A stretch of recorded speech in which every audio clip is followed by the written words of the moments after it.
Bonjour David, et un grand merci d'accepter cette interview. Tu es expert à la fois en communication, en marketing et en technique de vente, si j'ai bien compris. Tu peux nous expliquer un petit peu? Oui, avec plaisir. Ma spécialité, en fait, c'est d'aider les indépendants à répondre justement à la question « Et toi, tu fais quoi dans la vie ?» d'une manière courte et accrocheuse.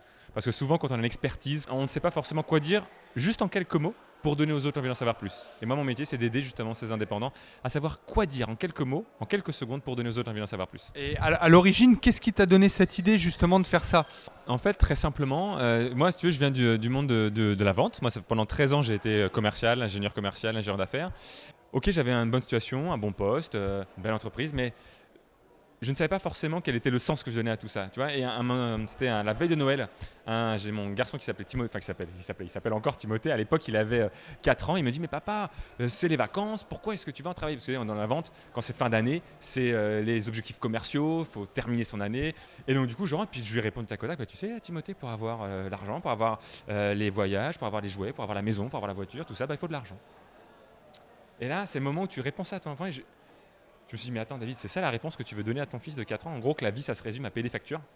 Et j'ai ressenti un gros décalage entre mes aspirations profondes qui étaient de dire voilà, on n'a qu'une vie, il faut en profiter et il faut faire ce qui nous plaît parce que sinon c'est une galère, et ce que je vivais vraiment. Et on me dit: mais en fait, tu voudrais transmettre ça à tes enfants, mais tu ne te l'appliques pas à toi-même.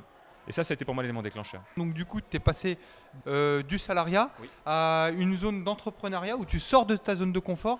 Souvent, ça fait un petit peu peur. On a peur de sortir de cette zone de confort. On n'ose pas passer à l'action. Oui. Qu'est-ce que tu peux leur dire à ces personnes-là qui aimeraient un bénéfice, mais qui ont peur en même temps? Quand on a peur de faire quelque chose, la vraie question à se poser, c'est: est-ce que dans 1 an ou dans 2 ans, je serai plus fier d'avoir rien fait parce que j'ai peur, ou est-ce que je serais plus fier d'avoir osé tenter, osé faire quelque chose même si je me plante? Et moi, à cette question-là, elle était très claire. La réponse était: je préfère essayer et échouer plutôt que de ne pas essayer du tout. Tu interviens donc, j'ai cru comprendre, pour des chefs d'entreprise. Si tu devais leur donner 3 conseils, ça serait quoi ces 3 conseils? Alors, pour beaucoup d'experts, beaucoup de chefs d'entreprise, de consultants ou d'indépendants, la vente, c'est quelque chose, c'est presque un gros mot en fait, tu vois. Et quand on doit vendre, on doit trouver des clients. Quelque part, on a l'impression que finalement, c'est réservé à ceux qui ont ça dans le sang, qui ont ça dans leur ADN. Et le premier message, c'est que non, au contraire. Être capable finalement de s'épanouir commercialement, de prendre du plaisir dans la vente, c'est de prendre conscience que finalement, il n'y a pas besoin d'avoir ça dans le sang. On a tous une fibre commerciale naturelle, c'est notre authenticité.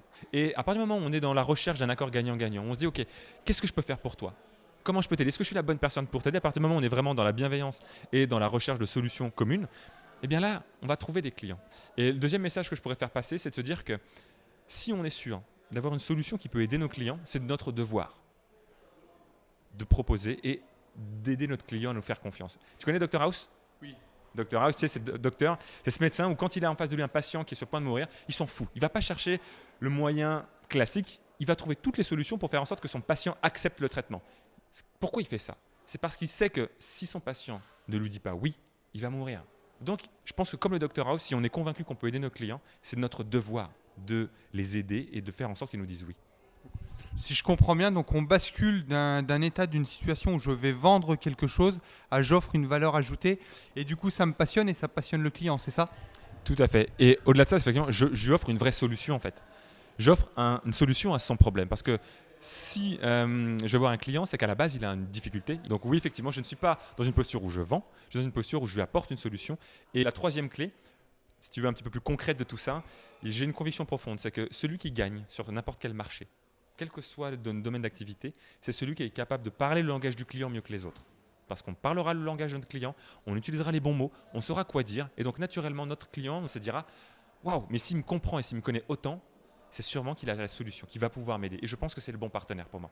Donc voilà, la troisième clé que j'aimerais transmettre, c'est ça. C'est si on veut être capable de se différencier et d'être celui qui gagne sur son marché, eh bien, il faut s'intéresser à ses clients et à ses prospects et les comprendre et les connaître mieux que tout le monde, voire même mieux qu'eux-mêmes. Un beau message, des belles clés, des belles pépites que tu nous donnes là, David. Un grand merci pour cette interview. À bientôt, David. Merci à toi.